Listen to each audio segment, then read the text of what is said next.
Halo masyarakat Kapuas dan Pulang Pisau. Ingat tanggal 14 Februari tahun 2024, datang ke TPS. Kalian akan mendapatkan 5 surat suara. Pilih surat suara warna biru, DPRD Provinsi. Pilih partai dengan logo, Banteng Moncong Putih, PDIP. Dan coblos nomor 4, Bambang Irawan SSTPI. Bambang Irawan mengabdi untuk Pulang Pisau Kapuas.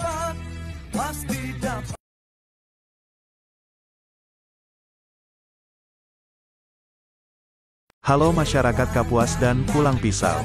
Ingat tanggal 14 Februari tahun 2024, datang ke TPS. Kalian akan mendapatkan 5 surat suara. Pilih surat suara warna biru, DPRD Provinsi. Pilih partai dengan logo, Banteng Moncong Putih, PDIP. Dan coblos nomor 4, Bambang Irawan SSTPI. Bambang Irawan mengabdi untuk Pulang Pisau Kapuas.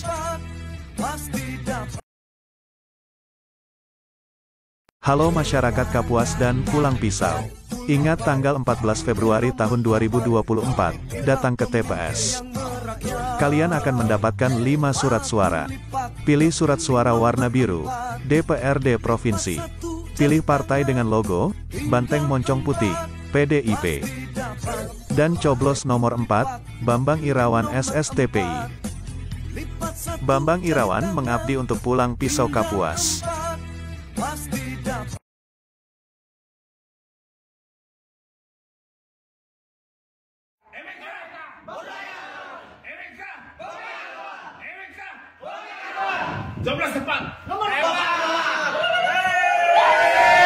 Masyarakat Kapuas dan Pulang Pisau.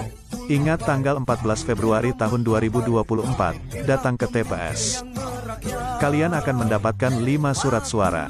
Pilih surat suara warna biru, DPRD Provinsi. Pilih partai dengan logo, Banteng Moncong Putih, PDIP. Dan coblos nomor 4, Bambang Irawan SSTPI. Bambang Irawan mengabdi untuk Pulang Pisau Kapuas.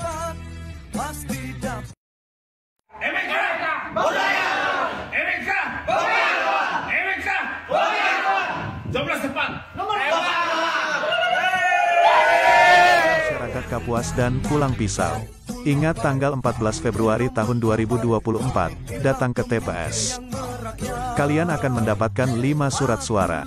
Pilih surat suara warna biru, DPRD Provinsi. Pilih partai dengan logo, Banteng Moncong Putih, PDIP. Dan coblos nomor 4, Bambang Irawan SSTPI. Bambang Irawan mengabdi untuk Pulang Pisau Kapuas.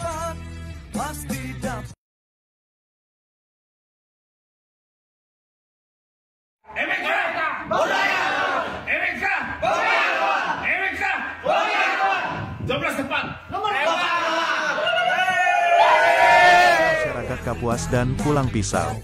Ingat tanggal 14 Februari tahun 2024, datang ke TPS. Kalian akan mendapatkan 5 surat suara. Pilih surat suara warna biru, DPRD Provinsi. Pilih partai dengan logo, Banteng Moncong Putih, PDIP. Dan coblos nomor 4, Bambang Irawan SSTPI. Bambang Irawan mengabdi untuk Pulang Pisau Kapuas.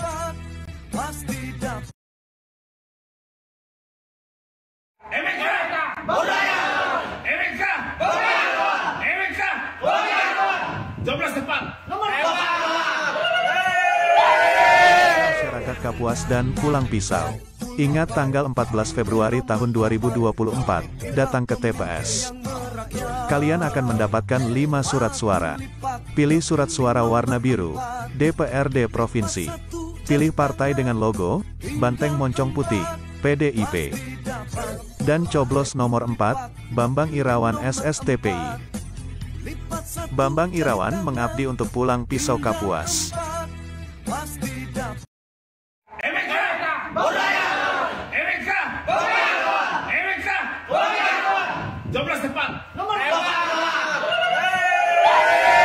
Masyarakat Kapuas dan Pulang Pisau. Ingat tanggal 14 Februari tahun 2024, datang ke TPS. Kalian akan mendapatkan 5 surat suara. Pilih surat suara warna biru, DPRD Provinsi. Pilih partai dengan logo Banteng Moncong Putih, PDIP. Dan coblos nomor 4, Bambang Irawan SSTPI.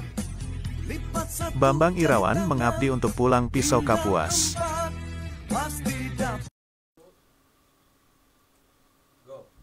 Oke, assalamualaikum warahmatullahi wabarakatuh. Shalom, swastiastu, namo buddhaya, salam kebajikan. Salam kebajikan, tabe selamat lingun alatai, salam sujud kereneng malempang, adil katalino beceramin kasaruga, besengat kajubata. Selamat datang di podcast Celotehan Nopia pada malam hari ini. Spesial sekali karena podcast ini baru pertama kali kita laksanakan, dan ini perdana pada malam hari ini. Saya kedatangan tamu yang sangat spesial, seorang yang lumayan familiar di kalangan pemuda Dayak, di kalangan masyarakat Kalimantan Tengah dan juga masyarakat umum, terkhususnya di Provinsi Kalimantan Tengah, bahkan juga secara nasional. Dan yang paling mengesankan adalah beliau ini spanduknya bertebaran di mana-mana gitu. Jadi teman-teman pasti penasaran nih, siapa sih beliau ini? Dan kami mengundang teman-teman semuanya untuk kirim link pada malam hari ini, sharekan ke teman-teman yang lain untuk bersama-sama menyaksikan, menonton siapa tamu spesial yang saya undang pada malam hari ini gitu. Biasanya dia dipanggil Bang Ir, dan sangat banyak sekali hal-hal yang menarik dari beliau. Jadi kita undang teman-teman sekalian untuk menyaksikan podcast kita pada malam hari ini bersama beliau. Kalau di playernya mungkin nggak tidak terlalu jelas wajahnya, tapi mungkin kamera boleh menyorot nih. Bisa ditunjukkan wajah beliau, ini dia beliaunya. Mungkin teman-teman sudah ada yang tahu, oh ini ternyata Bang Ir itu gitu. Tapi mungkin secara personal ada banyak juga yang belum kenal beliau. Jadi pada malam hari ini kita akan bahas siapa sih sebenarnya Bang Ir ini. Kemudian kenapa banyak banget spanduknya bertebaran nih di sepanjang jalan menuju Kabupaten Gunung Mas, daerah Pulang Pisau, daerah Kapuas, begitu. Nah, oke, Bang Ir, boleh perkenalkan diri pada malam hari ini. Boleh juga menyapa teman-teman yang sudah bergabung bersama kita di live di Instagram dan juga di Facebook. Silahkan Bang, boleh perkenalkan diri. Oke, terima kasih Novia. Assalamualaikum warahmatullahi wabarakatuh. Salam sejahtera bagi kita semua. Tabe selamat lingun latai, salam sahujud kerendeng malempang, adil katalino bacuramin kasaruga, basengat kajubata. Arus. Waduh, ini banyak pertanyaan Novia nih, gencar nih, malah bagaimana ngurainya kan? Apa tadi ya? Tentang Bang Ir dulu ya. Karena ini kan orang nih penasaran siapa whois Bang Ir gitu loh. Jadi kenalin dulu dong, siapa sih Bang Ir ini secara pribadi, berasal dari mana, lahir di mana, kuliahnya, sekolahnya di mana gitu.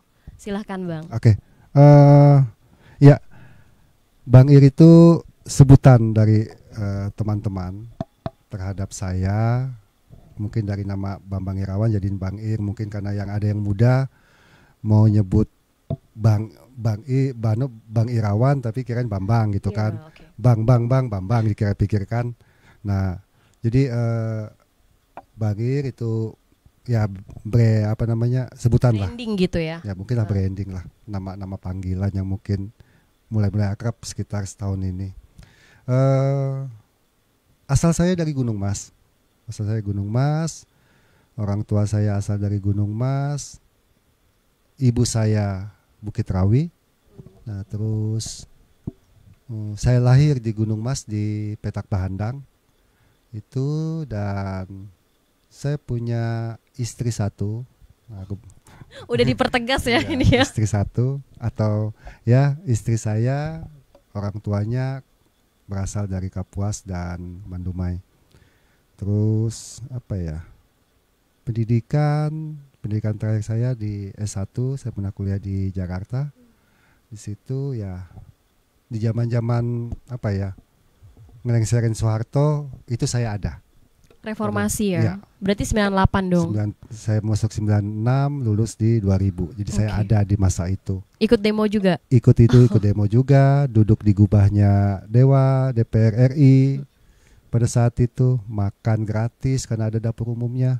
Ya, mumpung pada saat itu kan anak-anak kos-kosan, mumpung ada dapur gratis pada saat itu. Nah, ya kita mengikuti lah tentang apa yang terjadi di Indonesia, apalagi di pusatnya di Jakarta. Balik saya ke Palangkaraya, seperti ya menata kehidupan. Saya bekerja di konsultan Dari awal saya bekerja di konsultan, di bagian manajemen, terus hingga beristrikan orang Kalimantan Tengah juga. Beristrikan orang Palangkaraya, orang tuanya orang Kapuas. Itu aja sih, Nok. Apa lagi ya? Mengenai Bang Ir ya? Iya, tadi sudah. oke. Berarti kan memang bergelut di dunia aktivis sosial ya Bang ya, karena tadi ikut kegiatan mahasiswa, demo segala macam di tahun 96, 98 sampai 2000, berarti kan mengikuti arus dan arak-arakan pergerakan di reformasi berarti ya. Sampai kemudian bekerja di konsultan dan kemudian sekarang apa Bang?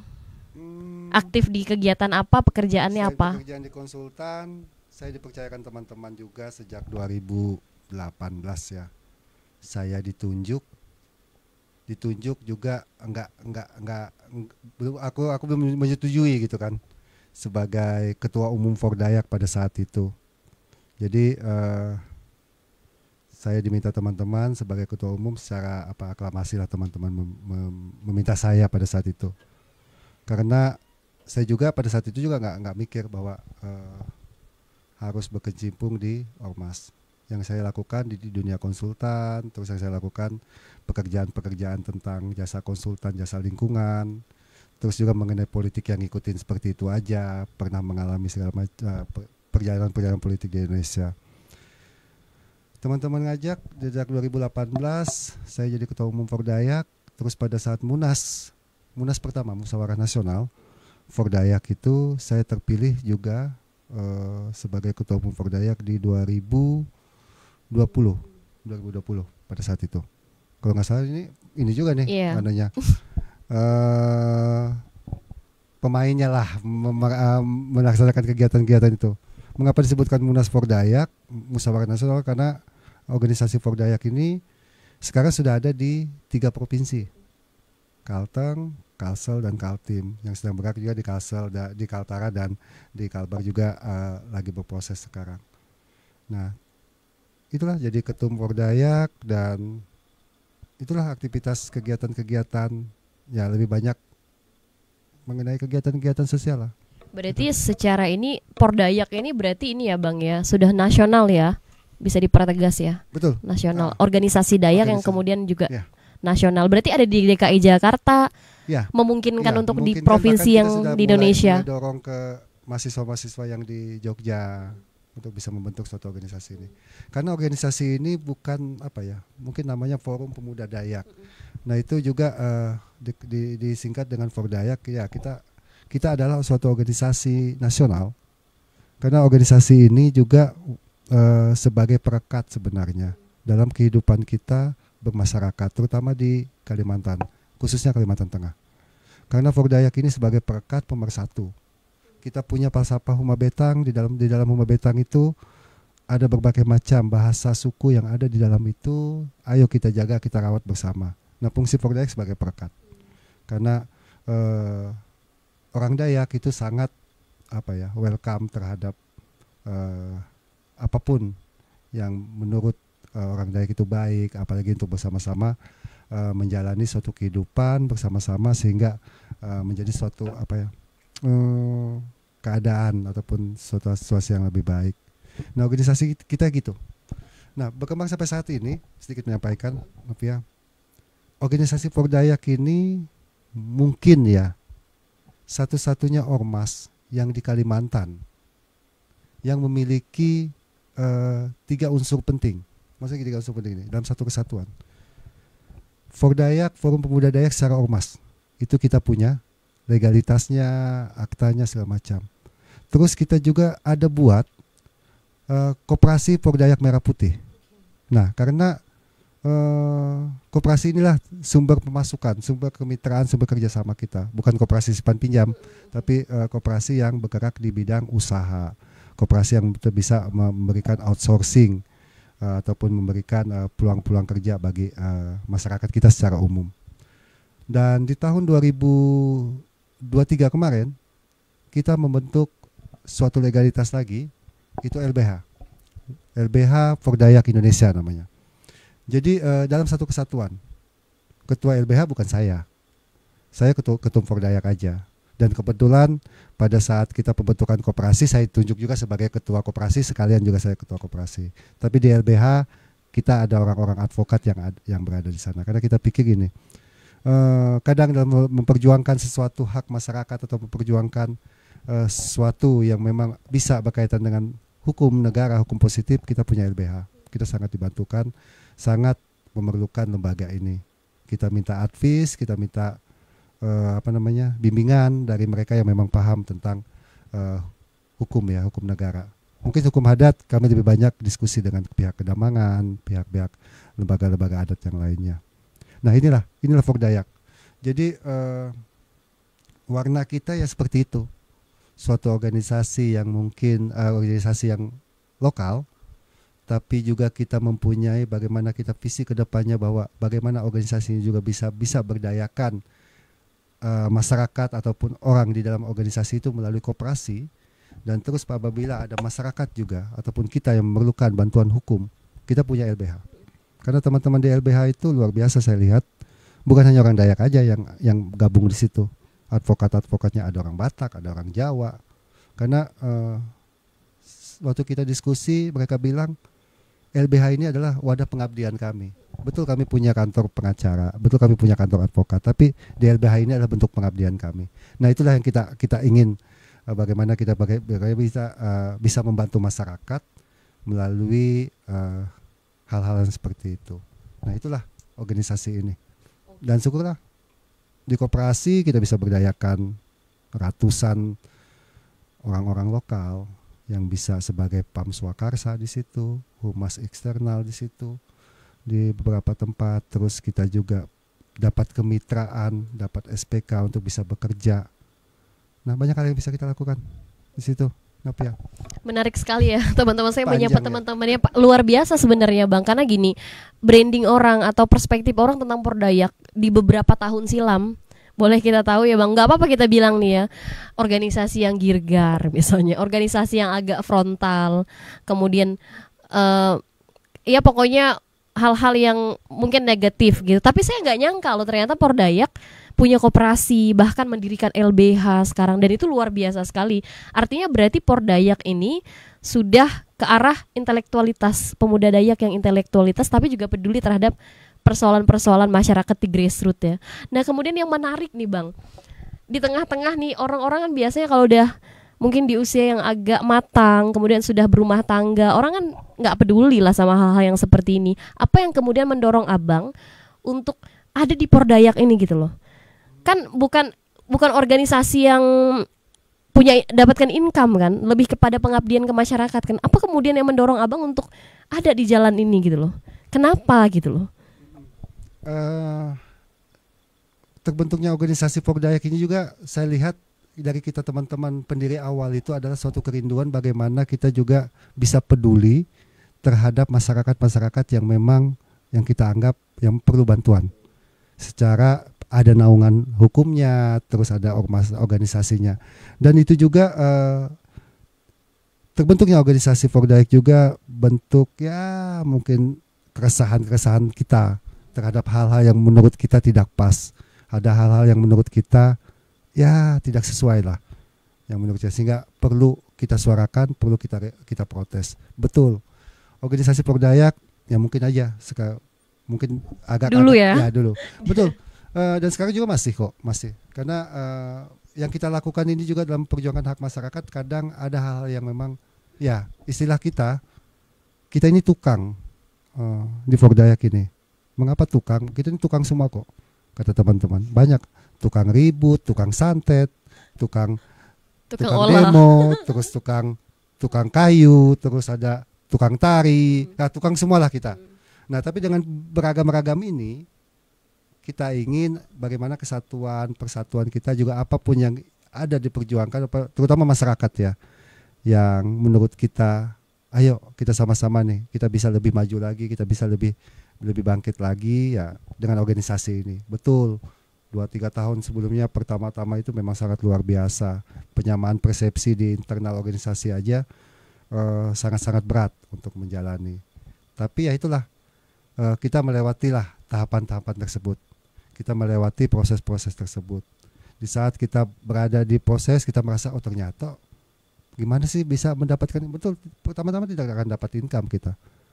Bagaimana sih cara memberdayakan anggota kita biar bisa dapat income, bisa dapat pemasukan? Oh ya, kita harus bentuk koperasi. Ya, setelah koperasi jalan, ratusan orang yang bisa kita berdayakan udah. Anggota sejahtera. Iya. Bahkan masyarakat pun bisa kita dorong untuk bisa, ayo ikut kita, ayo kita lakukan hal-hal yang positif untuk meningkatkan kesejahteraan kita. Hal-hal seperti itu. Menarik sekali ya, luar biasa loh Pordayak ini sekarang begitu banyak kemajuan dan yang pastinya juga berdampak terhadap masyarakat kita, terkhususnya juga pemuda Dayak. Ada hal yang menarik sih yang pengen saya tanya ke Abang ini. Maksudnya sebagai pengalaman beberapa tahun ini memimpin organisasi besar seperti Pordayak.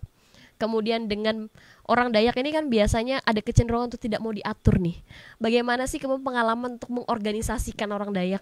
Menarik gak sih atau ada tantangan tersendiri gak sih? Atau sama-sama keras kepala nih nggak mau diatur? Gimana ya ngatur bukan saya sih bukan ngatur ya kalau saya bilang mengorganisasikan mengorganisasikan teman-teman ini. Dan saya memang menganggap gini, organisasi Pordayak itu sebenarnya tidak ada atasan, tidak ada bawahan pada prinsipnya. Kalau saya bangun seperti itu, kita sama, kita sejajar. Ya kebetulan saya aja ketum gitu kan. Tapi enggak juga saya ini jadi ketum selamanya kan gitu kan. Nah, jadi kita buat sejajar, jadi tidak ada apa ya, saya anggap teman-teman ini kita tidak ada sekat pada prinsipnya, di mana kita bisa diskusi, di mana kita bisa bersama-sama berjuang, di mana kita bisa sama-sama turun ke lapangan, di mana kita sama-sama juga ya mortal segala macam, ayo kan gitu. Di saat kita sudah beradministrasi, kita membela masyarakat, di saat kita sebagai tiang tengah di situ, perusahaan-perusahaan juga banyak yang nggak peduli, yang nakal, bandel segala macam, ya kita ributin. Kenapa? Dengan cara-cara seperti itu akan menjadi perhatian dan ada penyelesaian. Karena permasalahan konflik seperti itu, apabila hanya didiamkan, ya tetaplah masyarakat akan termarginalkan gitu loh. Tapi di saat ada yang mensuarakan, ada yang memperhatikan, ada yang bisa mencarikan solusinya. Itu yang kita dorong selama ini. Kalau kita hanya diam ya kasihan masyarakat apa yang mereka lakukan. Oke. Dalam pengalaman dan mungkin bisa menjadi refleksi buat Abang secara pribadi ya. Ketika turun dan menjadi ketum Pordayak ini dan mungkin turun ke lapangan, ke masyarakat bawah, apa kemudian yang menjadi persoalan krusial sih Bang di Provinsi Kalimantan Tengah ini? Apa yang menjadi persoalan pergumulan besar untuk masyarakat kita gitu? Isunya Kalteng nih apa sih Bang? Dari pengalaman Abang sebagai ketum? Yang sering kita ketemuin di lapangan itu permasalahan mengenai agraria lah, tentang sengketa lahan, tentang legalitas lahan, sering kita temukan seperti itu. Dan sering juga kita dapatkan juga di masyarakat ini adanya masyarakat ini kadang ini masyarakat lokal Dayak ya, kadang terlena dengan alam. Di saat ada invasi masuk ataupun ada perubahan yang masuk, itu mereka kadang cuek aja, tapi setelah itu akan menggerogoti, baru mereka kaget. Nah itulah salah satu tipikal orang Dayak. Dan yang sering krusial terjadi itulah mengenai sengketa mengenai hak dan mengenai hak ulayat segala macam, hak adat segala macam. Dan lemahnya orang Dayak, kadang kita sebagai orang Dayak ini merasa, oh ini tanah saya nih, tapi dia nggak urus tuh suratnya segala macam. Itu nenek saya dulu kebun di sana, tapi nggak diurus surat menyuratnya, nggak diurus legalitasnya secara hukum negara. Nah itulah seringnya lemahnya kita, yang sering terjadi di masyarakat kita. Selain itu juga yang sering terjadi konflik ya dengan perusahaan segala macam, investasi. Tapi satu hal juga yang kita harus pahami, investasi juga sedikit banyaknya juga untuk bisa meningkatkan taraf hidup masyarakat. Itu harus kita pahami juga. Dengan adanya investasi juga akan meningkatkan masyarakat sekelilingnya. Dan ada juga investasi juga yang merampas lahan, ya merampas lahannya masyarakat. Ada seperti itu, kita temui. Nah itulah yang sering kita temui di lapangan, masalah-masalah seperti itu. Oke, kita juga nih ngundang partisipasi teman-teman di Facebook dan juga Instagram yang menonton live kita untuk bertanya secara langsung nih. Nanti untuk 2 orang penanya terbaik, bukan beruntung ya, penanya beruntung, ada hadiah nanti khusus dari Bang Irya. Oke, silahkan teman-teman nanti yang beruntung kita bacakan pertanyaannya. Nah Bang, kita masuk ke hal yang lebih spesifik nih. Karena kan aku lihat-lihat dan mungkin teman-teman juga udah tahu, dengar-dengar bukan dengar-dengar lagi, lihat-lihat ya. Lihat-lihat Abang ini kan mencalonkan diri dan sudah ditetapkan menjadi salah satu calon anggota legislatif Provinsi Kalimantan Tengah Dapil 5 Kabupaten Kapuas Pulang Pisau ya Bang. Nah, apa sih yang mendorong Abang masuk nih ke dalam dunia politik? Padahal apakah Abang sudah pernah masuk partai sebelumnya atau belum? Ya, saya baru bergabung di partai itu ya di tahun 2023 lah pada saat itu. Baru ikut berpolitik. Memang pada saat sebelumnya saya berpikiran nggak usah ikut politik karena ya bagi saya politik itu adalah sesuatu yang abu-abu menurut saya ya, kejam, nggak kemanusiaan gitu kan. Nah kadang di media sosial sibuk orang ngeributin pusing juga ngelihatnya. Nah mengapa saya masuk berpolitik? Dari berdasarkan pengalaman sebagai ketua ormas ya. Gini, kita di ormas sering mensuarakan keinginan masyarakat. Kita sering mensuarakan apa yang menjadi hak-hak masyarakat kepada pemerintah ataupun kepada siapapun, kepada perusahaan ataupun kepada siapapun. Nah, kadang suara kita itu nggak ditanggapin, nggak dihiraukan. Ambil contoh yang sederhana aja. Ini saya minta maaf nih, saya minta maaf nih supaya abang-abang yang di ibu-ibu yang di Dewan Provinsi, saya minta maaf nih. Tapi ini kejadian real. 2 tahun yang lalu, 3 tahun yang lalu, kami secara organisasi dengan beberapa ormas pernah mendemo Dewan terkait dengan kriminalisasi peladang. Kita mendemo ya, kita demo damai, bukan demo anarkis. Kita mensuarakan bahwa gimana nih peladang tradisional kita, jangan dong dikriminalisasi, jangan dong gara-gara dia membakar lahan dia untuk dia berkebun atau dia menanam padi aja langsung ditangkap.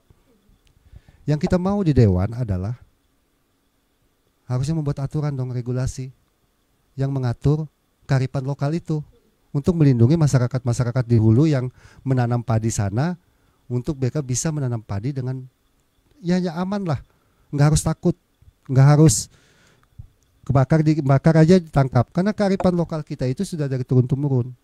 Yang saya ketahui turun-temurun kearifan lokal kita mengenai membakar lahan pun terkontrol.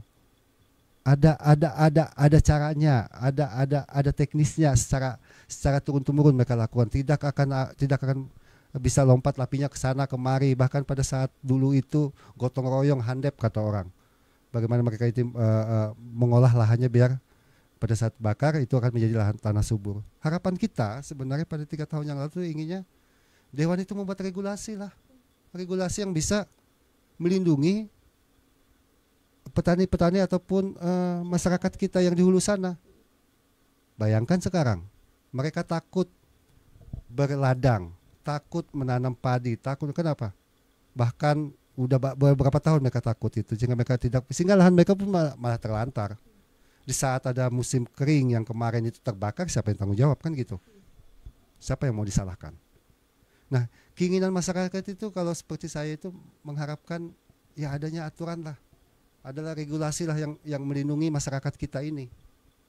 Nah itu yang salah satu mengapa ternyata kita capek-capek teriak di luar, nggak ditanggapin, siang-siang panas-panas, lapar akhirnya bubar. Sampai sekarang nggak ada tuh yang kita minta tuh. Padahal tidak direalisasikan.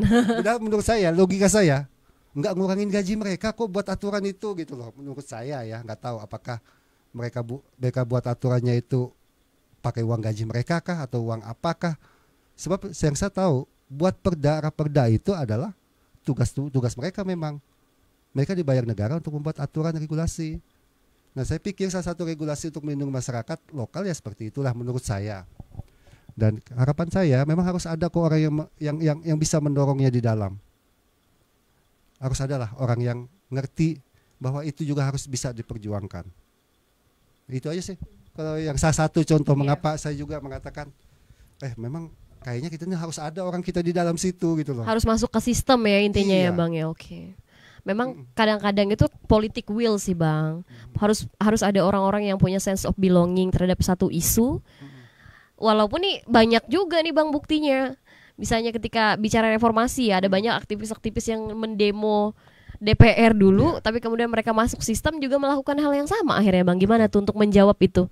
Apakah kemudian ketika Abang punya perspektif yang Abang sampaikan hari ini, apakah kemudian nanti juga, karena kan bukan cuma Abang, teman-teman yang Abang juga kan betul. butuh kesepakatan nanti. Betul. Gimana Abang kemudian menghadapi itu, melawan sistem itu ketika Ya. masuk? Apakah ikut arus atau Ya, betul.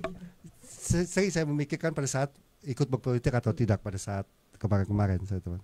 Kalau saya ikut berpolitik, ternyata saya ini ikut arus, ya sama aja gitu kan. Nah, sehingga saya sering candain teman-teman.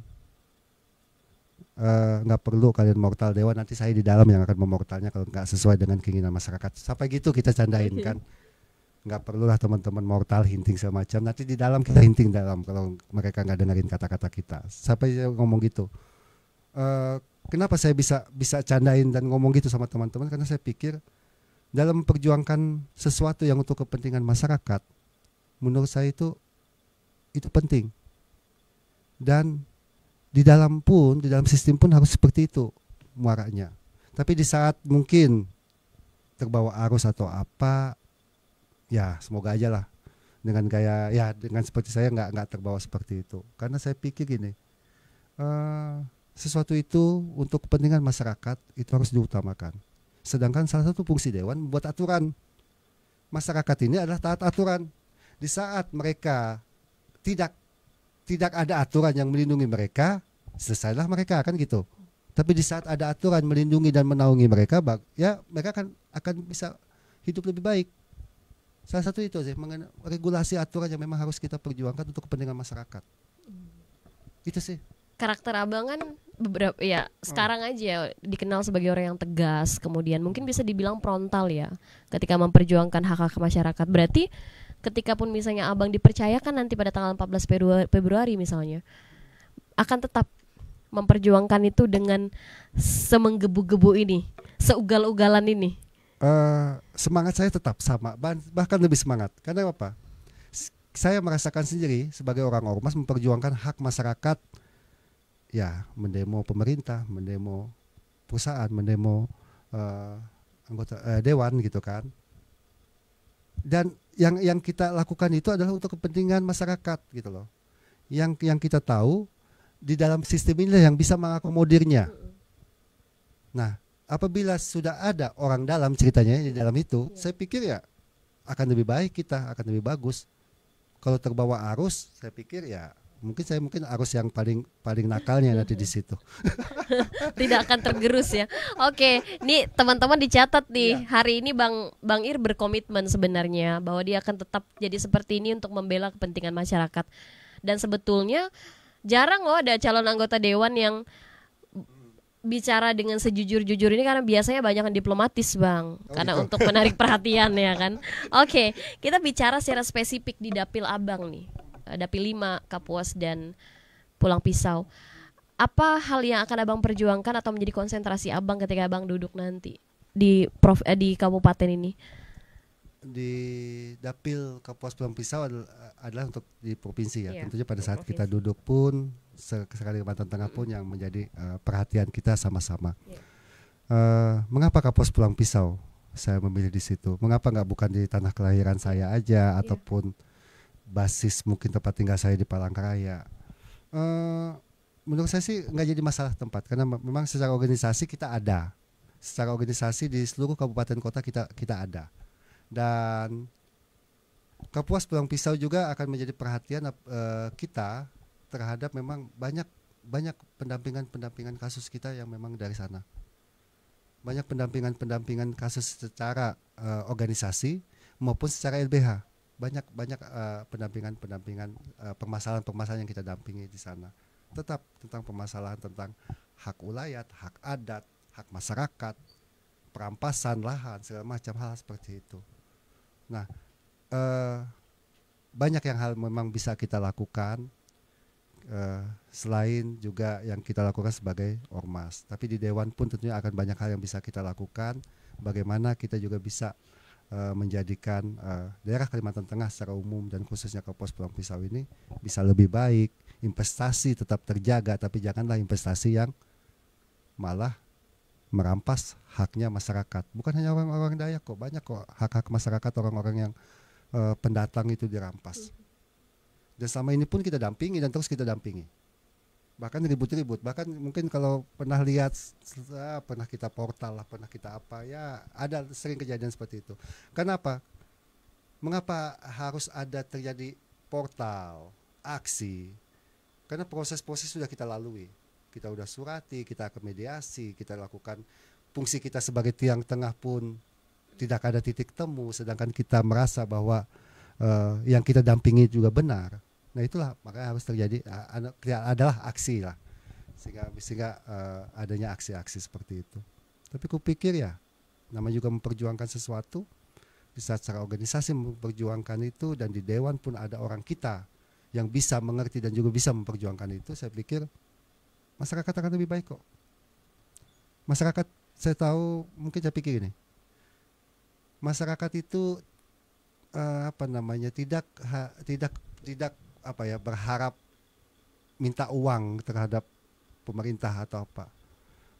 Mereka itu hanya berharap bagaimana mereka itu bisa hidup tenang, dilindungi, mereka bisa melaksanakan aktivitas hari-harinya dengan baik, nyaman. Itu tugas pemerintah dan tugas Dewan lah di situ. Makanya mereka perlukan aturan sebenarnya, perlindungan.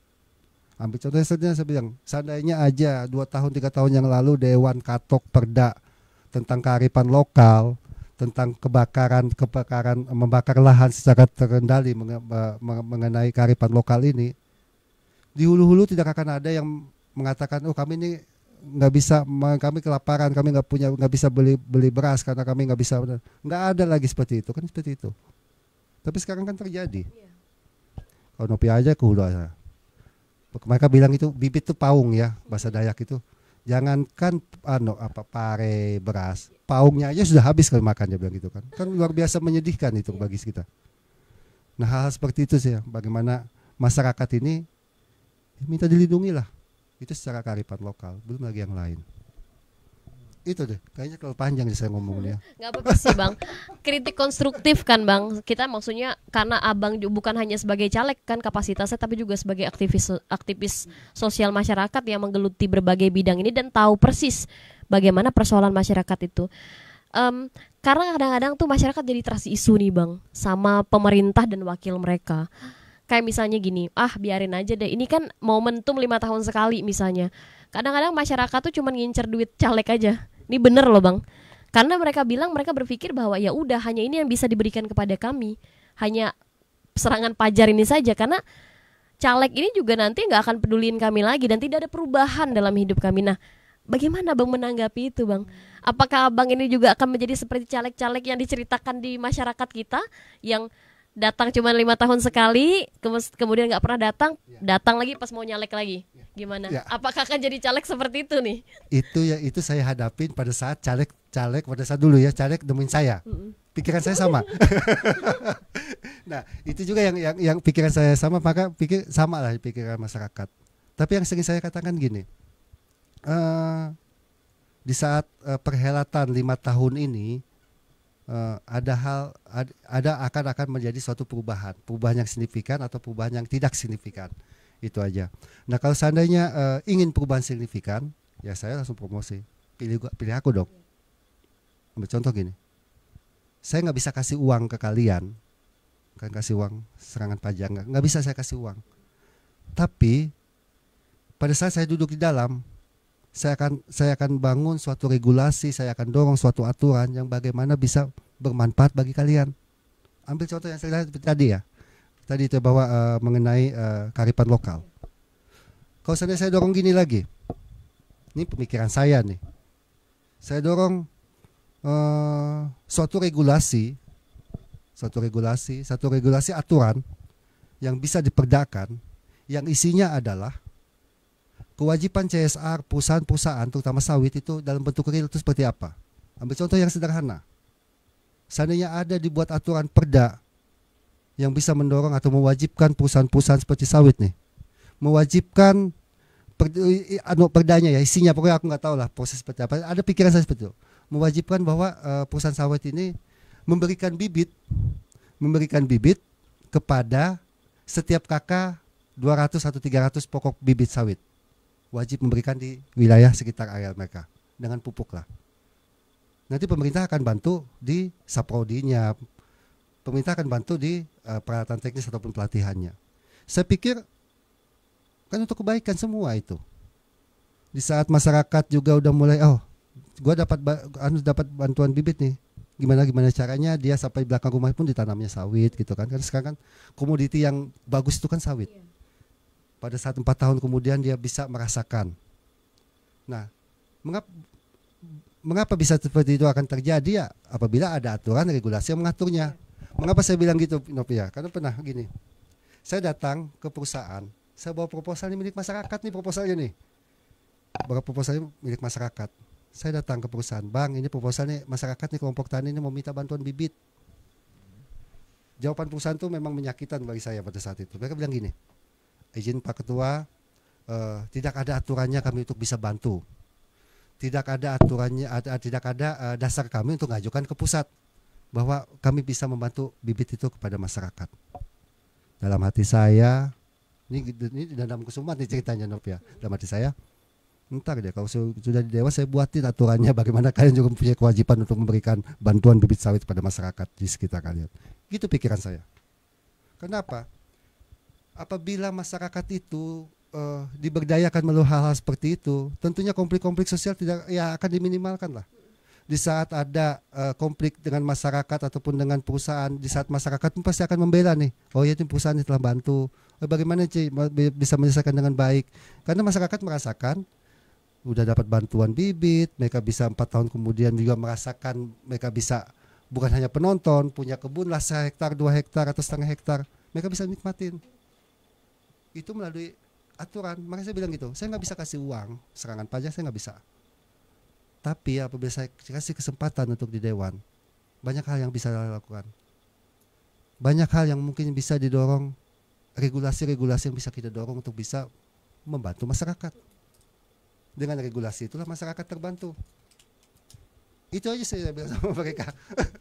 Mau bingung, mau serangan pajak kah, serangan apa, saya nggak tahu. Lebih banyak yang punya banyak duit juga bang ya, yang lebih juga ya. Tapi kita nggak bicara itu sih, nggak bicara serangan pajak. Tapi kan itu fenomena yang maksudnya sering disampaikan masyarakat gitu. Dan saya menarik sih yang disampaikan tadi bahwa itu memang jadi komitmen abang bahwa ya kalau ngasih duit ya nggak bisa.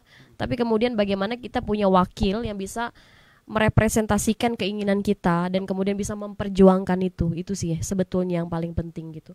Oke, kemudian teman-teman yang bergabung di live, saya masih tunggu nih pertanyaan teman-teman untuk bisa ditanyakan langsung ke Bang Ir, ke tamu spesial kita malam hari ini yang ternyata adalah caleg Dapil 5 Kabupaten Kapuas dan Pulang Pisau. Oke. Mungkin ada banyak hal yang menarik gak sih Bang selama proses kampanye gitu ya, karena kan abang nih baru nih di politik, baru 1 tahun. Apa sih hal-hal yang beda banget nih dari di organisasi dan ternyata di politik secara real itu berbeda banget dari yang saya dari yang pemahaman saya, tapi ternyata yang kenyataannya tuh nggak seperti itu gitu dalam dunia politik itu. Ya. Banyak hal sih sebenarnya. Udah mendekati masa-masa 14 Februari, udah semakin menegangkan. Kalau seandainya posisi suruh milih jadi ketum dengan menjalani proses ini, saya akan pilih jadi ketum Pordayak. Saya lebih suka demo, lebih suka saya teriak-teriak di jalan, mendemo perusahaan segala macam. Tapi di situasi ini memang saya lihat ya kita harus ikut di dalam itu. Istilah teman-teman, kita sudah melaksanakan parlemen di jalanan.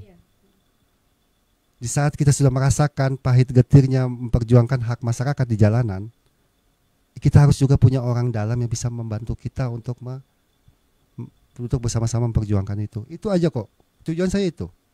Karena saya juga merasakan, mungkin sama-sama teman-teman ormas nih, sama-sama dengan ormas-ormas yang lain juga merasakan bagaimana kita mensuarakan kepentingan masyarakat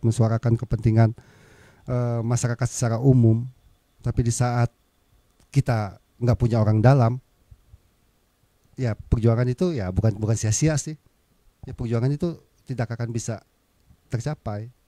Itulah yang memang keinginan saya dari itu, berawal dari itu. Bukan mikir yang entah gua caleg, wah hebat nih dewan nih, punya kursi. Enggak ada mikir situ. Menarik juga ya Bang ya, maksudnya gini. Jadi kalau bicara soal konstelasi politik dan pertarungan nih Bang, Abang ini kan bisa kita bilang petarung gitu ya, parlemen jalanan segala macam udah dilalui. Kalau pertanyaan dari saya nih, apakah Abang sudah siap kalah dalam kontestasi ini? Siapkah Abang untuk kalah dalam kontestasi ini gitu? Karena kita mesti realistis, tapi kita juga harus melihat hal yang paling buruk juga kan. Betul. Siapkah Abang kalah? Itu kemungkinan terburuk nih. Iya. Dalam sebagai ormas dulu nih, dalam memperjuangkan hak masyarakat, tidak semua hak itu kita bisa lalui ataupun kita bisa menangkan itu. Banyak juga kok yang suatu titik kita tuh malah nggak bisa ngapa-ngapain. Kita malah ya merasa kalah. Sering kita rasakan itu. Perjuangan kita dalam membela masyarakat, membela masyarakat tidak semuanya berhasil kok selama ini. Banyak juga hal yang tidak jadi, banyak hal yang gagal. Yang sering kita alami banyak kok. Jadi kalau bicara siap kalah, ya itulah ormasnya juga kita memperjuangkan hak masyarakat babak belur sampai ke sana kemari, demo, segala aksi, mau ternyata tetap perjuangan itu stagnan, gagal. Ya itu kita sering alami itu. Jadi menurut saya pertarungan ini betul pertarungan. Ya kita harus siap, menang kalah siap. Kan itu. Kita tetap menjalani kehidupan. Bagi saya. Nothing tulus saja ya Bang ya. Berarti dalam perjalanan dan perjuangan ini berarti nothing tulus saja gitu ya. Oke, teman-teman kita break dulu. Dan ada banyak hal yang masih menarik untuk kita bahas dengan Bang Ir. Dan kita masih minta partisipasi teman-teman sekalian untuk bergabung bersama-sama dengan kita untuk mendengarkan berbagai gagasan dan mungkin komitmen juga yang disampaikan Bang Ir kepada teman-teman sehingga teman-teman punya representasi untuk memilih tanggal 14 Februari nanti. Jangan cuman milih coklat doang nih, tapi juga harus menggunakan kewajibannya sebagai warga negara untuk memilih pemimpin dan wakil kita yang betul-betul bisa membawa aspirasi kita dan memperjuangkannya. Oke, kita break sebentar dan sampai jumpa kembali nanti.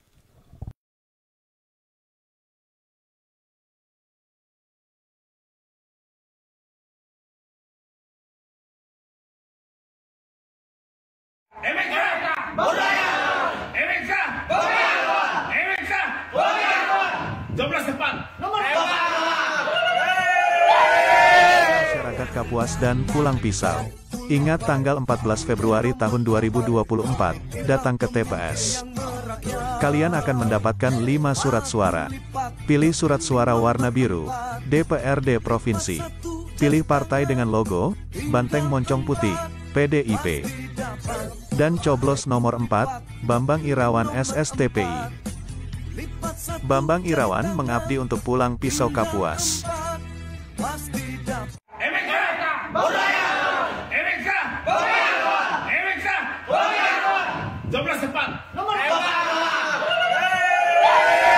Masyarakat Kapuas dan Pulang Pisau. Ingat tanggal 14 Februari tahun 2024, datang ke TPS. Kalian akan mendapatkan 5 surat suara. Pilih surat suara warna biru, DPRD Provinsi. Pilih partai dengan logo, Banteng Moncong Putih, PDIP. Dan coblos nomor 4, Bambang Irawan SSTPI. Bambang Irawan mengabdi untuk Pulang Pisau Kapuas.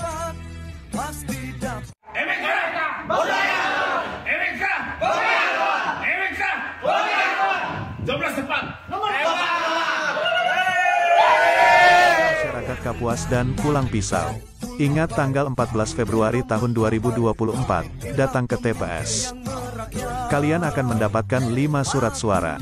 Pilih surat suara warna biru, DPRD Provinsi. Pilih partai dengan logo, Banteng Moncong Putih, PDIP. Dan coblos nomor 4, Bambang Irawan SSTPI. Bambang Irawan mengabdi untuk pulang pisau Kapuas.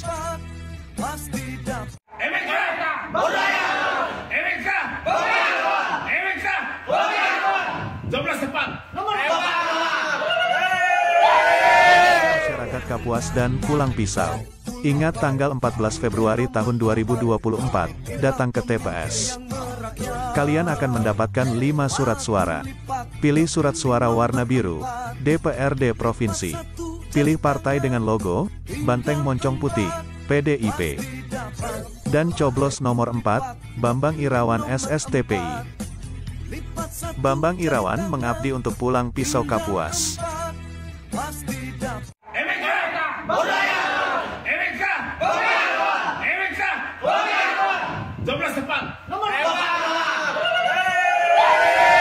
Masyarakat Kapuas dan pulang pisau. Ingat tanggal 14 Februari tahun 2024, datang ke TPS. Kalian akan mendapatkan 5 surat suara. Pilih surat suara warna biru, DPRD Provinsi. Pilih partai dengan logo, Banteng Moncong Putih, PDIP. Dan coblos nomor 4, Bambang Irawan SSTPI. Bambang Irawan mengabdi untuk pulang pisau Kapuas.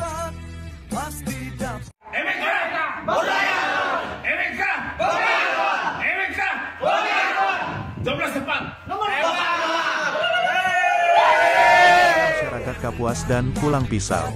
Ingat tanggal 14 Februari tahun 2024, datang ke TPS. Kalian akan mendapatkan 5 surat suara. Pilih surat suara warna biru, DPRD Provinsi. Pilih partai dengan logo, Banteng Moncong Putih, PDIP. Dan coblos nomor 4, Bambang Irawan SSTPI. Bambang Irawan mengabdi untuk pulang pisau Kapuas.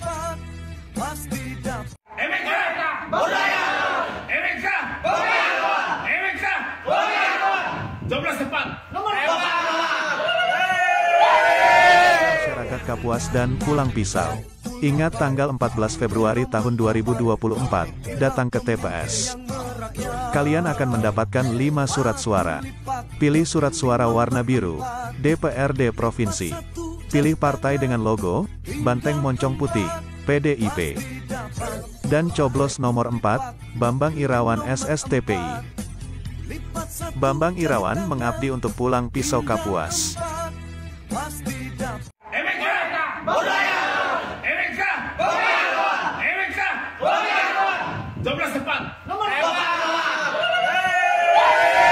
Masyarakat Kapuas dan pulang pisau.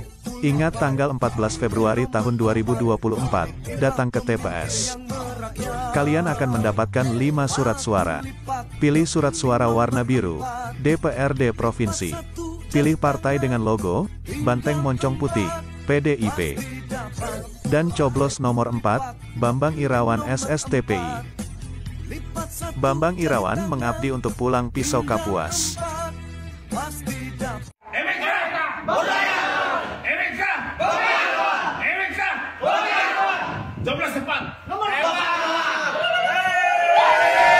Masyarakat Kapuas dan pulang pisau.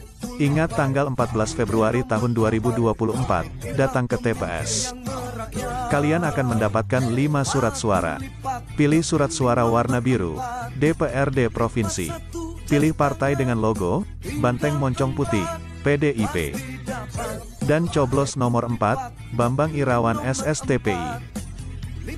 Bambang Irawan mengabdi untuk pulang pisau Kapuas.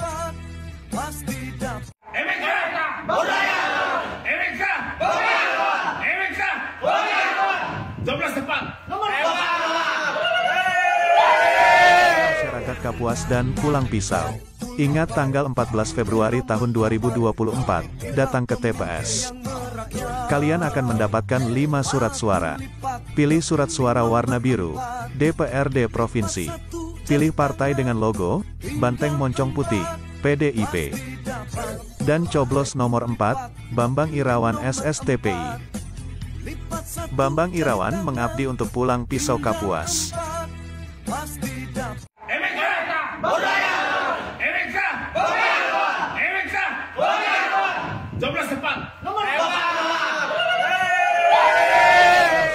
Kapuas dan Pulang Pisau.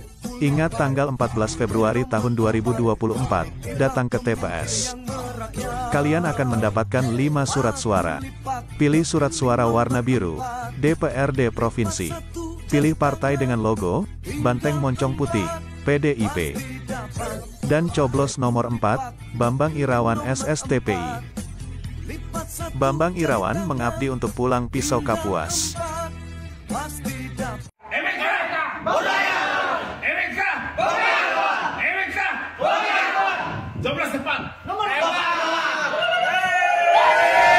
Masyarakat Kapuas dan Pulang Pisau. Ingat tanggal 14 Februari tahun 2024, datang ke TPS. Kalian akan mendapatkan 5 surat suara. Pilih surat suara warna biru, DPRD Provinsi. Pilih partai dengan logo, Banteng Moncong Putih, PDIP. Dan coblos nomor 4, Bambang Irawan SSTPI. Bambang Irawan mengabdi untuk Pulang Pisau Kapuas.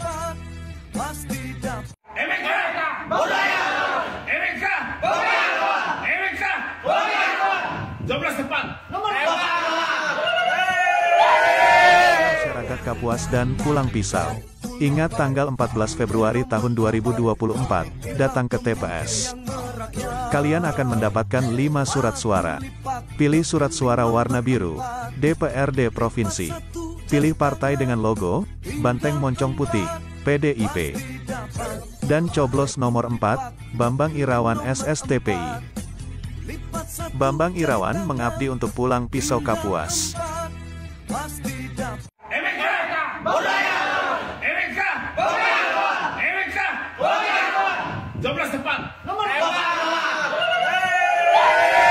Masyarakat Kapuas dan Pulang Pisau.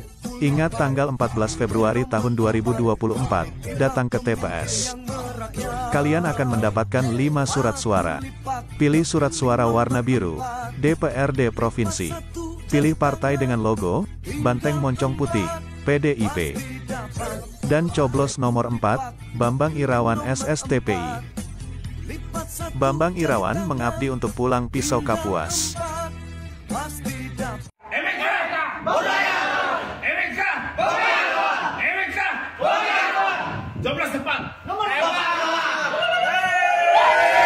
Masyarakat Kapuas dan Pulang Pisau. Ingat tanggal 14 Februari tahun 2024, datang ke TPS. Kalian akan mendapatkan 5 surat suara.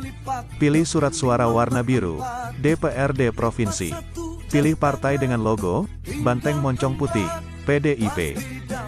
Dan coblos nomor 4, Bambang Irawan SSTPI. Bambang Irawan mengabdi untuk Pulang Pisau Kapuas.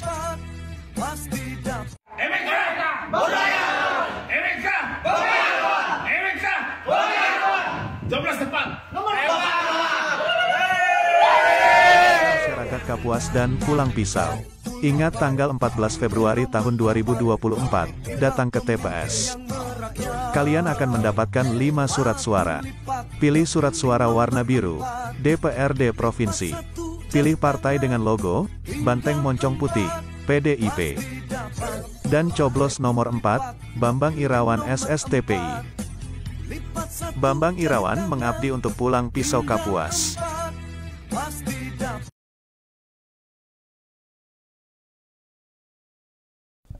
Oke, kembali lagi bersama saya Novia Adventi Juran di podcast Celotehan Nopia bersama tamu kita Bang Bambang Irawan atau Bang Ir. Dan menarik sekali sebenarnya, datang-datang setelah break kita langsung spot jantung nih sama ada beberapa pernyataan sebetulnya Bang di Facebook. Dan sepertinya harus ditanggapi sih menurut saya. Siap. Oke, saya bacain ya Bang ya. Oke, ini katanya dari Purnama ya, mungkin saya nggak tahu dari kabupaten mana atau dari kota mana, mungkin nanti bisa disampaikan ya. Beliau sampaikan, jangan sampai organisasi Pordayak menjadi batu loncatan supaya dapat suara menjadi caleg Bang. Nah, gimana tuh Abang menanggapi ini nih? Ya, batu loncatan, berarti batu untuk loncat gitu ya. Ya, organisasi Pordayak ini secara umum ADRT-nya tidak melarang kita untuk berpolitik, karena kita memahami pada saat perumusan itu bahwa politik itu adalah hak pribadi dari semua orang dan dia mempunyai hak di situ. Nah, akan berbeda apabila organisasi itu dia melekat dengan satu partai politik, akan sangat berbeda dong. Akan berbeda, dia merupakan sayapnya partai, tapi tidak. Fordayak ini adalah bukan dari sayap partai, bukan juga ini, tapi orang yang di dalamnya juga berpolitik. Karena kita pikir gini, karena saya ini bercerita tentang pengalaman, tentang bagaimana dalam semua segi kehidupan itu, ya kita pahami tentunya kita harus ada spot-spot politik yang memang harus kita jalani. Nah itulah contoh aja Fordayak. Di Fordayak itu banyak caleg dari bermacam-macam partai. Kalau boleh cek boleh satu-satu tuh. Dari warna apa ada semua. Karena memang kita memberikan kebebasan buat teman-teman untuk silahkan melaksanakan hak politiknya. Dan kita ingin, karena ini adalah ormas dan kita ingin juga yang perjuangan-perjuangan kita itu juga bisa disuarakan di dalam. Itu yang menjadi bagaimana organisasi ini ya silahkan berpolitik, kita nggak melarang. Itu aja sih, sederhana. Karena memang kita ingin memperjuangkan lah hak-hak masyarakat itu, dan itu di dalam. Terlepas sebagai batu loncatan ataupun apapun itu, Fordayak tidak identik dengan suatu partai yang pasti. Itu banyak partai-partai, banyak caleg-caleg yang ada. Banyak pokoknya. Kalau nanti pada saat 14 Februari selesai kita akan rilis tuh yang sudah jadi anggota jadi dewan. Banyak juga nih Bang. Di Fordayak banyak yang nyalek juga ya? Iya. Oh, karena banyak juga dari berbagai partai, banyak warna berarti banyak ya Bang warna. ya di Fordayak ya. Betul. Oke. Enggak satu warna, Enggak bisa. cuma satu Iya, warna. banyak warna.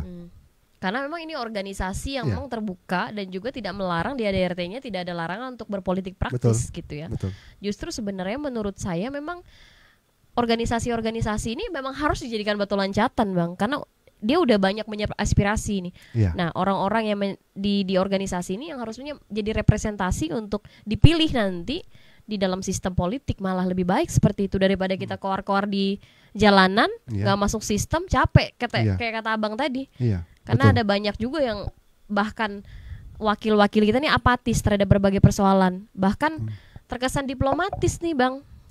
Gimana tuh? Kita juga udah bosen. Saya sebagai rakyat, bicara sebagai rakyat juga Iya. udah bosen terhadap para wakil kita atau pemimpin kita yang diplomatis saja. Bahkan kadang-kadang itu ya main belakang Iya, iya. bawah meja lah gitu. Gimana tuh menanggapi yang gitu-gitu tuh Bang? Saya sebenarnya lebih simpel gini. Keinginan masyarakat itu adalah untuk kepentingan masyarakat secara umum. Tidak ada keinginan masyarakat itu secara pribadi ya. Apabila disuarakan secara umum, tentunya kepentingan itu adalah untuk kepentingan bersama. Tugas di dalam dewan mengakomodir itu, membuat aturannya, terus membuat regulasinya. Itu aja sih menurut saya. Jadi kadang-kadang nih saya ini belum pernah di dewan ya. Cuma saya pikir apa susahnya sih buat aturan seperti itu? Nggak ngurangin gaji uang mereka kok gitu kan ya. Nggak ngurangin uang negara, yang penting ada aturan yang bisa melindungi masyarakat. Banyak hal yang bisa dilakukan kok. Hutan adat nggak pernah terbit perdanya. Hak wilayah tidak ada. Kearifan lokal mengenai membakar aja tidak ada. Menurut saya ya, maaf kata, omong kosong yang di dalam itu. Bang, Sorry ya. Nanti pada saat saya duduk bilang itu omong kosong, saya harus tebal telinga saya. Oke, ini dicatat ya teman-teman ya. Tapi kadang-kadang nih Bang, di dalam situ kan banyak mafianya juga. Maksudnya ketika kita berbenturan dengan berbagai kepentingan itu gimana sih keluar dari itu gitu, dan Iya. kemudian memperjuangkan yang menjadi hak masyarakat itu gimana? Iya. Memperjuangkan hak masyarakat di dalam itu saya lihat gini ya. Yang masyarakat yang kami lakukan di luar dan bersama masyarakat ini adalah bagaimana pemerintah itu ataupun legislatif itu mau yang sesuai keinginan kita. Maunya seperti apa? Ya kita diperhatikan, disupport, ya apapun lah gitu kan. Nah tentunya tugas mereka dong di dalam mengakomodir itu. Nggak bisa dengan uang negara. Contoh gini aja, saya sederhana sebenarnya. Negara ini kan sering dikatakan, oh uangnya terbatas nih. Uangnya terbatas nih, nggak cukup nih uangnya untuk support masyarakat, untuk bisa bantu masyarakat, untuk bisa berdayakan masyarakat. Saya sih sampai simpel-simpel yang orang ormas mungkin ya pikirannya. Ambil contoh gini, di saat kita ingin memberdayakan masyarakat, ini kita bicara UMKM. Di saat UMKM yang bukan menjadi juga topik apa ya, branding saya, bagaimana hulu itu bisa diberdayakan, warung-warung itu juga paling nggak bisa diberdayakan. Nah di saat pemerintah berkata kami hanya bisa support 1000 UMKM deh karena uang kami terbatas, mungkin gitu gaya bahasa negara ya saya dengar, bisa gitu, bisa cuma 1000. Tapi di saat di Dewan, kenapa Dewan itu nggak buat aturan, memberikan kewajiban kepada perusahaan-perusahaan yang ada untuk bisa membantu UMKM. Jadi pemerintah hanya bisa 1000 mensupport, dengan adanya aturan, dengan adanya regulasi, dia bisa jadi 100.000 dong. Uang negara nggak dipakai, jadi negara cuma sanggup 1000. Tapi di saat di Dewan membuat aturan, regulasi yang bisa untuk ya pihak-pihak swasta ini bisa mensupport ataupun memberikan supportnya dengan di bawah naungan aturan, regulasi. Bukan hanya 1000 yang bisa diberdayakan dengan uang negara, tapi dengan kerjasama dengan pemerintah, PBS bisa 100.000. Hal yang sederhana sih saya pikir, tapi saya nggak tahu pertempurannya di dalamnya seperti apa. Dan bagi saya, masuk akal. Kita kan memperjuangkan regulasi. Ya bagi saya investasi ini kita akan terima, kita akan dukung. Tapi juga mereka juga harus mendukung masyarakat. Itu yang saya mau. Di saat pemerintah uang yang nggak ada, uangnya terbatas, ya tugas mereka juga ikut memikirkan. Cara mereka untuk ikut memikirkan, buat aturannya, buat regulasinya. Menurut saya. Sepakat. Karena jangan cuma mengeksploitasi sumber daya alam kita aja, tapi kemudian tidak mau berkontribusi lebih ya Bang ya. Betul sekali. Karena aturan atau regulasi yang dibuat itu kan mengikat mereka dan harus ditaati. Kalau mereka nggak taati kita tutup. Itu aja kalau saya. Tutup kita bagi lahannya. Kan gitu. Mantap.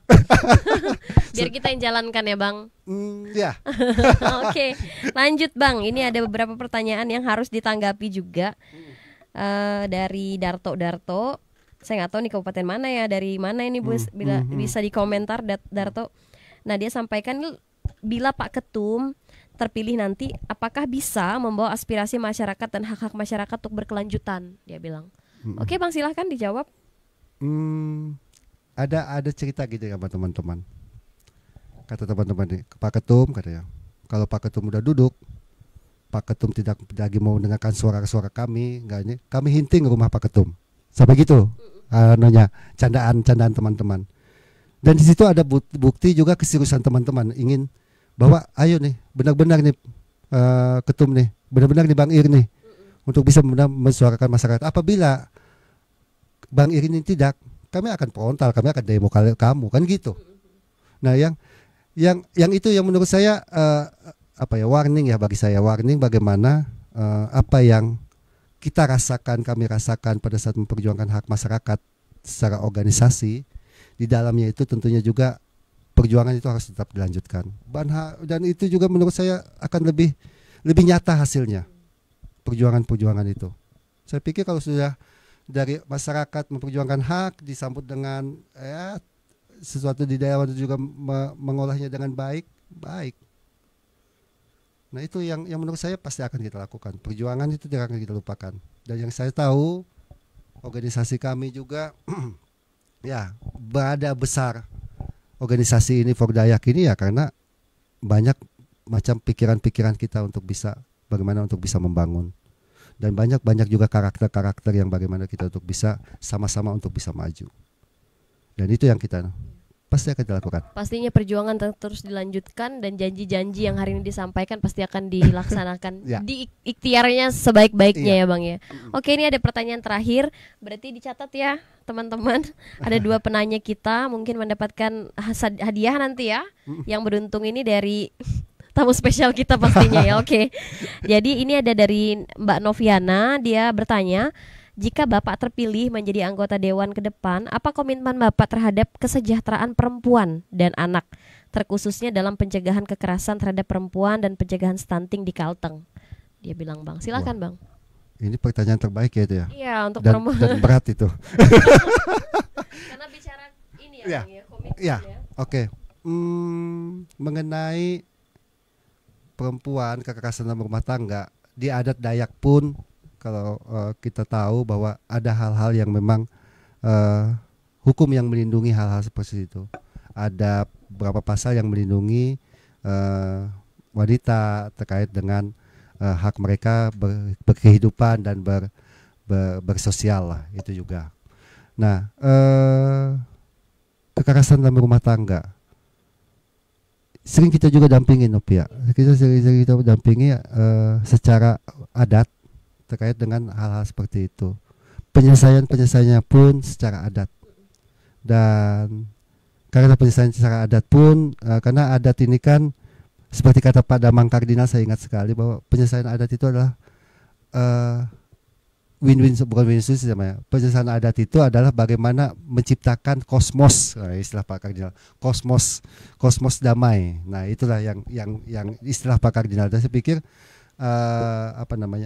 adat di Kalimantan Tengah, adat Dayak itu juga untuk menciptakan kosmos ataupun suasana yang hal-hal yang baik, suatu yang energi yang positif untuk kebaikan. Hal-hal seperti itu. Nah, terkait dengan apa tadi? Stunting.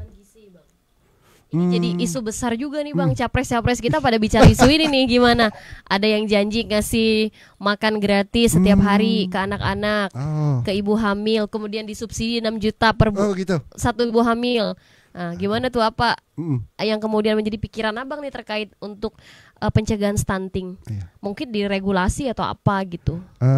Ada pernah saya ngobrol sama teman bahwa stunting itu juga salah satu penyebabnya adalah karena pernikahan di usia dini, dan tidak bisa kita pungkiri di kita juga di Kalteng pernikahan usia dini gitu banyak masih, dan mungkin ketidaksiapan tubuhnya, rahimnya, sehingga menyebabkan hal seperti itu yang pertama. Tentunya kalau itu secara medis sudah dikatakan seperti itu, ya tentunya kita juga harus memberikan pemahaman terhadap masyarakat atau pemangku-pemangku adat nih. Jangan main nikahin orang aja, main kawin adat aja walaupun usianya gitu kan, harus sebagai ada dasar ataupun aturannya. Itu yang menurut saya yang harus dilakukan, pemahaman itu. Dan terkait dengan hal-hal gizi segala macam, mungkin secara kesehatan, mungkin vitamin segala macam pun harus kita harus dukung, support dalam hal-hal seperti itu. Itu aja sih. Ribet banget nih pertanyaan.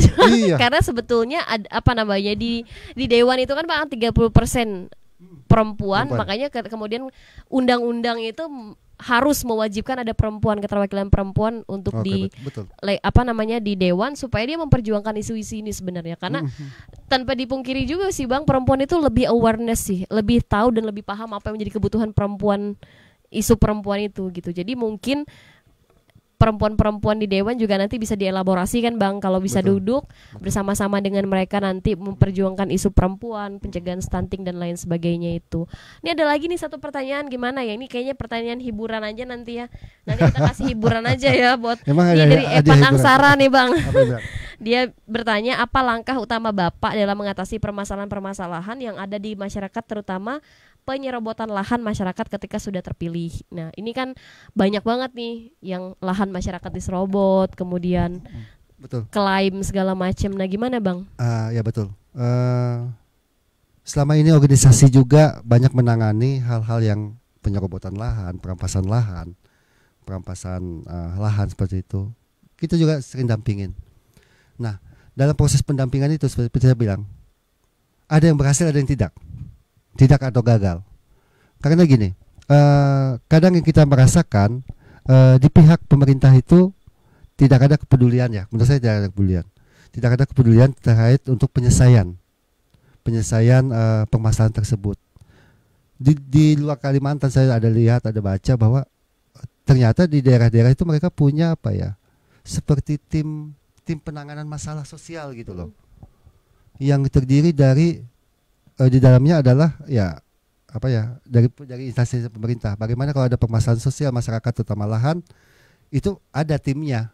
Itu yang saya tahu, saya ada baca. Nah, itu lemahnya kita. Di saat ada permasalahan sengketa lahan, ternyata pihak pemerintah bukan tidak peduli sih. Mereka mereka tidak ikut bagaimana untuk bisa menyelesaikannya. Berarti seharusnya di dewan itu harus membuat aturan lagi dong, regulasi bagaimana ini dalam penanganan permasalahan sengketa lahan segala macam. Ya buatlah aturannya, buat bentuk tim apakah namanya, tim Girga kah, tim damai kah, tim apakah, kan gitu. Yang bisa didorong ke pemerintah untuk bisa, ini untuk penyelesaian masalah ada yang menangani. Nah, apabila tidak ada, kalau yang kita temui, bila tidak seperti itu akan sering terjadi konflik, yakin. Terjadi konflik. Ya, ada beberapa kejadian, saya nggak mau bahas masalah kejadian ceritanya memperjuangkan hak masyarakat, terus dari pihak perusahaan bahwa itu adalah pengambilan atau pencurian sawit. Nah, hal-hal seperti itu pasti akan terjadi apabila tidak ada regulasi yang ngatur bahwa ini ada loh tim ini, harus kita serahkan ke dia, harus kita ngelapornya ke dia, kan gitu.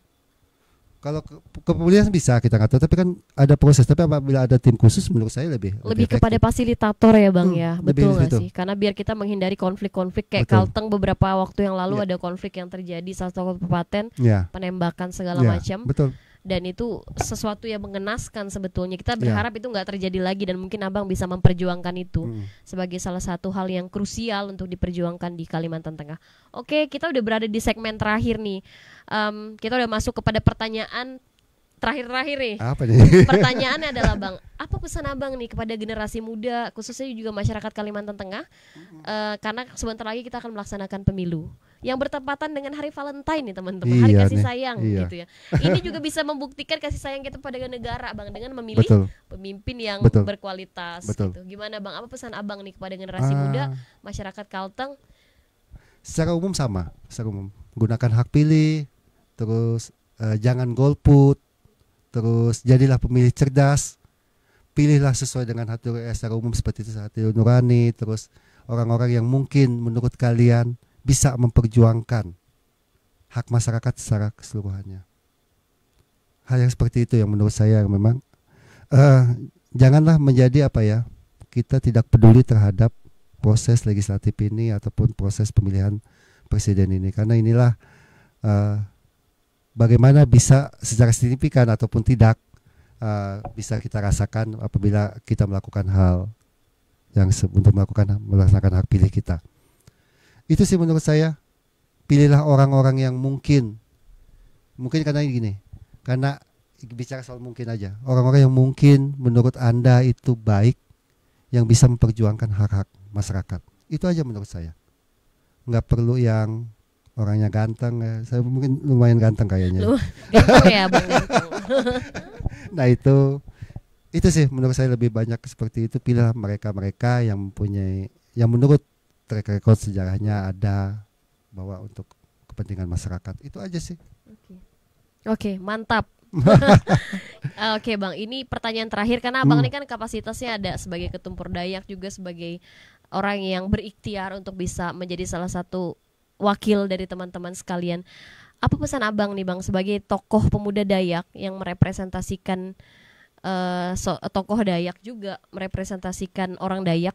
Apa pesan abang kepada kita semua terkait juga proses pembangunan ke depan ini? Kan ada banyak sekali. Betul. Kita sebagai penyangga IKN akan dibangun, sudah dibangun di sini. Apa pesan abang kepada kita semua?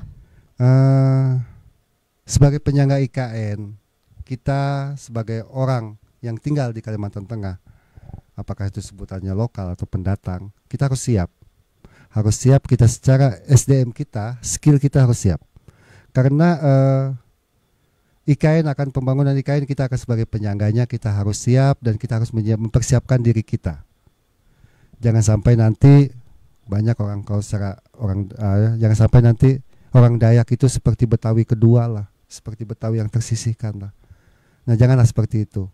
Kita sebagai orang Dayak di saat kita hidup di negara NKRI ini, kita bagian dari Indonesia ini, ayo gunakan momentum kita. IKN ada di Kalimantan, kita sebagai penyangganya, ayo gunakan momentum itu. Dan satu buat kita anak-anak muda, menurut saya gini, ada pepatah ya, bermimpilah sesuai bermimpilah tinggi seperti yang kamu inginkan. Tapi jangan lupa kamu bangun untuk melaksanakannya. Itu aja sih. Luar biasa, belum closing statement ya. Oke, tadi ada pertanyaan lagi sih, tapi kayaknya kita udah close ini ya. Menutup pertanyaan ini, selesai sudah segmentasi kita. Terima kasih kepada teman-teman sekalian atas partisipasinya. Kemudian berbagai hal yang sudah disampaikan tadi sekiranya bisa menjadi representasi, menjadi untuk teman-teman memilih pemimpin yang betul-betul memperjuangkan hak mereka, betul-betul memperjuangkan persoalan dan segala macam yang menjadi pergumulan di tengah-tengah masyarakat kita. Karena Kalimantan Tengah seperti yang disampaikan Abang tadi akan banyak mengalami perubahan dalam waktu-waktu ke depan. Kita akan menjadi penyangga ibu kota negara yang sudah dibangun di Kalimantan Timur, dan kita sebagai pemuda Dayak jangan sampai menjadi Betawi kedua, terasing di tanah sendiri, menjadi orang pinggiran akhirnya Bang ya. Dan kemudian kita tidak bisa berkontribusi apa-apa. Kita pengen lewat Pordayak bisa memfasilitasi kita, bisa memberikan ruang kepada pemuda Dayak, kepada teman-teman sekalian untuk bisa berkontribusi juga di berbagai konstelasi dan berbagai tantangan-tantangan besar kita ke depan, tantangan-tantangan besar bangsa kita ke depan. Saya memberikan kesempatan untuk Abang menyampaikan closing statement, dan juga mungkin sebetulnya saya endorse diri nggak apa-apa Bang menyampaikan, mungkin juga menawarkan ini karena memang ya ini it's time gitu.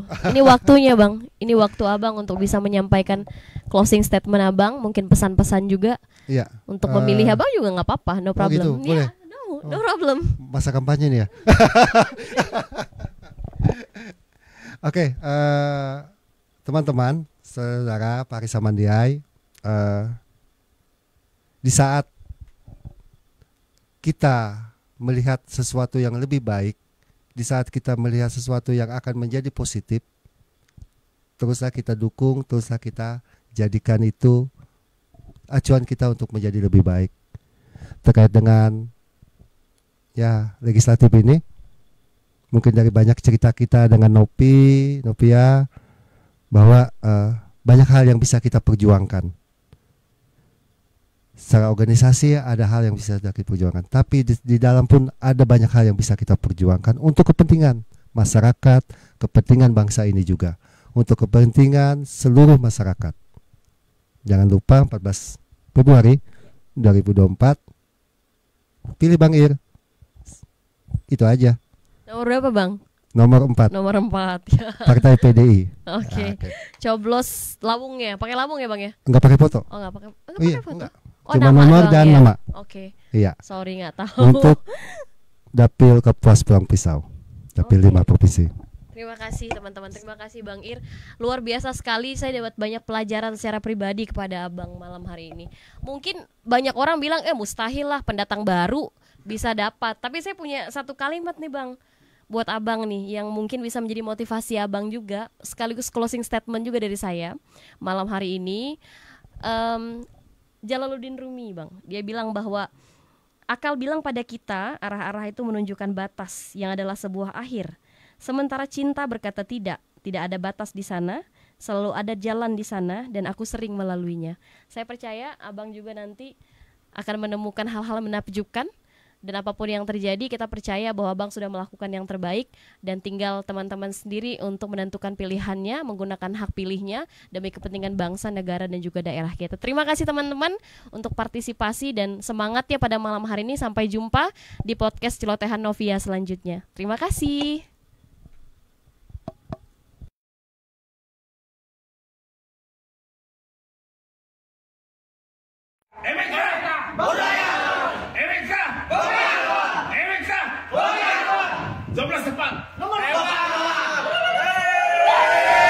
Masyarakat Kapuas dan Pulang Pisau. Ingat tanggal 14 Februari tahun 2024, datang ke TPS. Kalian akan mendapatkan 5 surat suara. Pilih surat suara warna biru, DPRD Provinsi. Pilih partai dengan logo, banteng moncong putih, PDIP. Dan coblos nomor 4, Bambang Irawan SSTPI. Bambang Irawan mengabdi untuk Pulang Pisau Kapuas. Masyarakat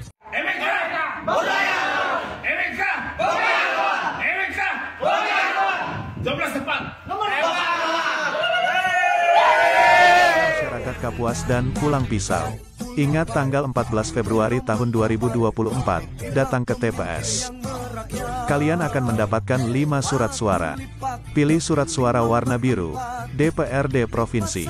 Pilih partai dengan logo, Banteng Moncong Putih, PDIP. Dan coblos nomor 4, Bambang Irawan SSTPI. Bambang Irawan mengabdi untuk pulang pisau Kapuas.